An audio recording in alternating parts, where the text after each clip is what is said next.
A girl should never be told what she can't do because of her gender. To me, that's a social justice issue. So yes, I think baseball is the greatest game on earth, but it's also a right to have a chance to play at this game.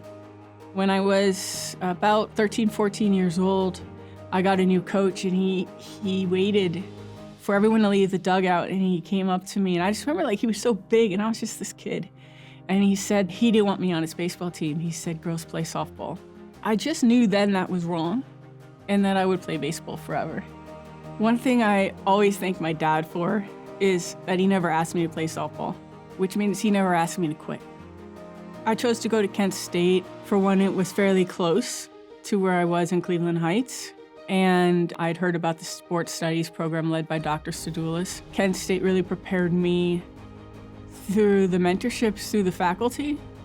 And I also started what is now Baseball for All, the nonprofit that I founded while I was here at Kent State. Baseball for All is a national nonprofit that brings girls together. It's really changed much of the landscape of baseball in America. Since we started Major League Baseball now has girls baseball programming. And that's really what every girl wants, just to be on the team and be a ball player and enjoy the game of baseball. Becoming the first woman's coach, men's professional baseball, I broke that barrier while I was still pursuing my PhD with the Brockton Rocks. I had been the only girl or woman everywhere I'd gone. I was used to it, but for them, I was the first. There were some who wanted me to quit. Sometimes I wasn't treated well. So I pursued my coaching career.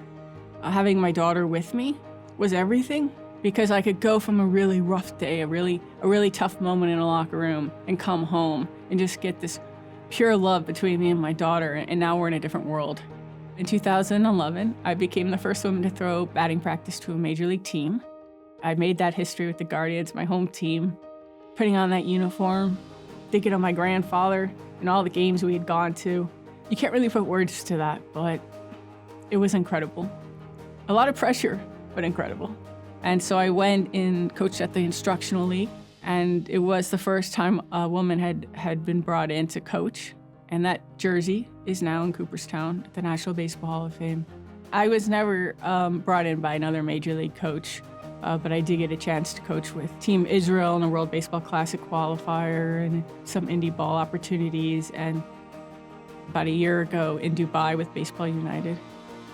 So baseball's really taken me all around the world. My greatest professional achievement, I would say, is co-founding the new Women's Pro Baseball League that's launching this summer. It's the first women's pro baseball league in 80 years since the All-Americans played back during World War II. We definitely stand on their shoulders. We have 4 teams.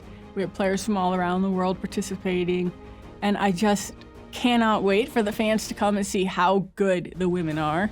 I can't thank Dr. Stadoulis enough, who saw potential in me from the very beginning. I couldn't be here without Kent State.